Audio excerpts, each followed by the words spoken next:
Matthew 6:19 through 21. Do not lay up for yourselves treasures on earth, where moth and rust destroy, and where thieves break in and steal. But lay up for yourselves treasures in heaven, where neither moth nor rust destroys, and where thieves do not break in and steal. For where your treasure is, there your heart will be also. Why become a minimalist? Why does it even matter? In the big scheme of things, having a lot of stuff isn't the end of the world.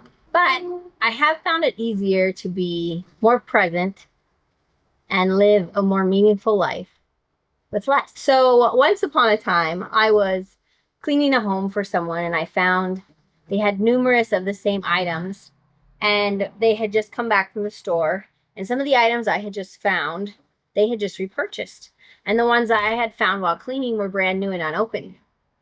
And I thought, gee, I wonder why they buy stuff they already had so much of. And I began to realize as I cleaned their home that they didn't remember because there was too much stuff. They couldn't find it. They didn't have the ability to maintain it. They didn't have the time to maintain it or the health to even maintain it. Keeping a lot of things or continuing to purchase was actually working to their detriment. I didn't even think I was becoming a minimalist. I just thought I was going to live with less. Being up on a mountain, I took 3 cab loads in a truck, just a cab, of things I thought I would need living in this home up on a mountain for a summer. And I brought quite a few things that I didn't even use while I was there. I noticed the things I did use, and I noticed what brought me joy and what did I not even touch. I noticed I loved the peace in an evening when we actually got to be up there in the evening and cook, of having no one around, just quiet, sitting on a barbecue, talking to each other. When we moved into a home and brought our stuff in, and I saw some of the things we brought in that we didn't even need or use, I thought, I wonder if I really needed this. And I decluttered a lot of stuff for a long time. And then I stumbled upon the Minimal Mom. And at first it was kind of funny. I thought, gee, she has too little stuff. That's not attainable. And then what's funny is that as I continued, I binged her videos to the point I don't even know if she could tell me something new because I've listened to so many of her videos. And I've listened to a couple other minimal vloggers. Anyways, I got pregnant with my second child quite quickly, and I realized there was no way I was going to be able to maintain this with a toddler and another baby because I was already really stressed being pregnant and having a toddler. Well, he wasn't even a toddler when I was pregnant. He was, I think when I found out, he was 8 months old. I also realized I was spending most of the entire morning just tidying up the home. And I got really sick of it because I got in this routine. I was like, okay, this is when I clean. This is what I do. I thought, geez, this is a lot. That's a lot of work. Is there a way I could change this? And then along this journey, I was really digging deep into my Bible and knowing apologetics. And my focus on life really shifted. And I went from this perspective of what can I do? How can I be better? How can I change myself? How can I? And going through this journey of really digging deep into my Bible, going through trials and seeing other doctrines that countered the Bible, I really sharpened my own knowledge, and it really opened my eyes.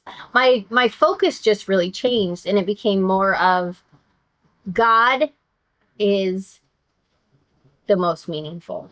Knowing him and seeking him and living for him, letting him pour out of me into others and take care of others and live for him is the most important. And it didn't matter that if I had to have the nicest, I didn't have to have the nicest things. My life didn't have to be perfect because my meaning was on God and not the self-help industry, so to speak. If you notice, my home is unfinished. We built this ourselves and we are slowly finishing it, but it's my husband's busy season, so we don't get to get a whole lot done in here at present. when it gets colder, he'll be able to come in and we'll finish the house. I realized if I didn't have floors tomorrow and I didn't get the most expensive flooring, but I had what I needed, I could use any excess money or excess time to help other people. And it would mean more to me to be able to help someone else than to have the prettiest floor. And it would mean more to me to be able to pour into someone else's life than to have the most fabulous, most expensive home. And I didn't have to have all these things because I realized things didn't make me happy. God made me happy. Knowing him, his love for me is sufficient. And I don't need all the trappings of this world. And I saw how much more time I could spend with my kids if I wasn't constantly cleaning up after them. I saw how much I didn't have to care as much in the evenings when my husband and I were trying to be together because I was trying to clean up everything. It took me less time to clean up because I had less stuff. And I kept going, getting rid of more and more and more and more as my perspective continued to change as to what's important. And seeing materialism versus contentment, and seeing that shopping and trying to fulfill a need that's inside you will never fulfill that need. And you have to find meaning elsewhere. And you have to find that meaning in God. And you have to find the meaning in how he, sorry, I'm trying to, my little girl's crying. Give me a second. I feel like I could continue talking about this for a really long time. She wasn't actually crying. She just had some mud on her hand and she wanted it off. Anyways, I feel like I could go on and on and on. But in essence, I realized what is more important.